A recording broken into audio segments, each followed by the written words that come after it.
ఉపదేశకాండము 21వ అధ్యాయము.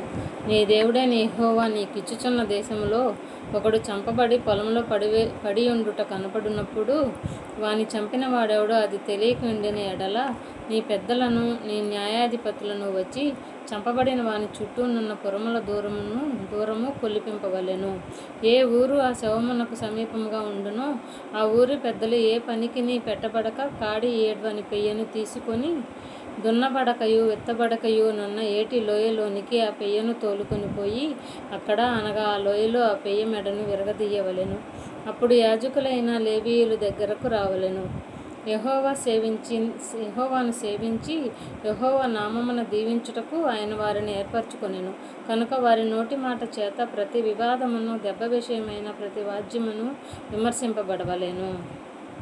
అప్పుడు ఆ శవమునకు సమీపమందున్న ఆ ఊరి పెద్దలందరూ ఆ ఏటిలోయలో మెడ విరగదీయబడిన ఆ పెయ్యపైని తమ చేతులు కడుగుకొని, మా చేతులు ఈ రక్తమును చిందింపలేదు, మా కన్నులు ఇది చూడలేదు. యెహోవా, నీవు విమోచించిన నీ జనమైన ఇశ్రాయేలీయుల నిమిత్తము ప్రాయశ్చిత్తము కలుగనిమ్ము. నీ జనమైన ఇశ్రాయేలీయుల మీద నిర్దోషి యొక్క ప్రాణము తీసిన దోషమును మోపవద్దని చెప్పవలెను. అప్పుడు ప్రాణము తీసిన దోషమునకు వారి నిమిత్తము ప్రాయశ్చిత్తము కలుగును. అట్లు నీ యెహోవా దృష్టికి యథార్థమైనది చేయునప్పుడు నీ మధ్య నుండి నిర్దోషి యొక్క ప్రాణము విషయమైన దోషమును పరిహసించెదవు.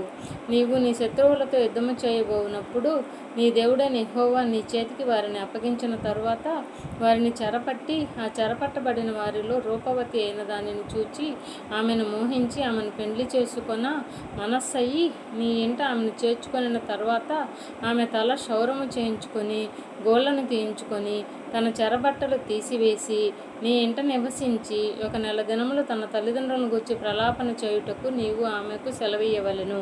తరువాత నీవు ఆమె యొద్దకు పోయి ఆమెను పెండ్లి చేసుకొనవచ్చును. ఆమె నీకు భార్యయగును. నీవు ఆమె వలన సంతుష్టి నొందని ఎడల ఆమె మనస్సు వచ్చిన చోటికి ఆమెను సాగనింపవలెనే గాని ఆమెను ఎంతమాత్రమును వెండికి అమ్మకూడదు. నీవు ఆమెను అవమానపరిచితివి కనుక ఆమెను దాసి వలె చూడకూడదు. ప్రేమింపబడనిదొకతయు ద్వేషింపబడనిదొకతయు 2 భార్యలు ఒక పురుషునికి కలిగి ఉండి ప్రేమింపబడినదియు ద్వేషింపబడినదియు వాని వలన బిడ్డలు కని జ్యేష్ఠ కుమారుడు ద్వేషింపబడిన దాని కొడుకైన ఎడల తండ్రి తనకు కలిగిన దానిని తమ కుమారులకు స్వాస్థ్యముగా ఇచ్చున్నాడు.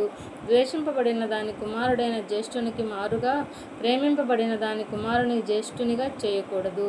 ద్వేషింపబడిన దాని కుమారునికి తండ్రి తన ఆస్తి అంతటిలో రెట్టింపు భాగం ఇచ్చి వానినే జ్యేష్ఠునిగా ఎంచవలెను. వీడు వాని బలప్రారంభము కనుక జ్యేష్ఠత్వాధికారము వీనిదే. ఒకని కుమారుడు మొండివాడై తిరగబడి తండ్రి మాట గాని తల్లి మాట గాని వినకయుండి వారు అతన్ని శిక్షించిన తరువాతయు అతడు వారికి విధేయుడు కాకపోయిన ఎడల అతని తల్లిదండ్రులు అతని పట్టుకొని ఊరి గవిని యొద్ద కూర్చుండు పెద్దల యొద్దకు అతన్ని తీసుకొని వచ్చి, మా కుమారుడైన వీడు మొండివాడై తిరగబడి ఉన్నాడు, మా మాట వెనక తిండిపోతును త్రాగుబోతును ఆయనని ఊరి పెద్దలతో చెప్పవలెను. అప్పుడు ఊరి ప్రజలందరూ రాళ్లతో అతని చావగొట్టవలెను. అట్లు ఆ చెడుతనమును నీ మధ్య నుండి పరిహసించుదువు. అప్పుడు ఇశ్రాయేలీయులందరూ విని భయపడుదురు. మరణశిక్షకు తగిన పాపము ఒకడు చేయగా అతని చంపి మ్రాను మీద వేలాడదీసిన ఎడల అతని శవము రాత్రివేళ ఆ మ్రాను మీద నిలవకూడదు.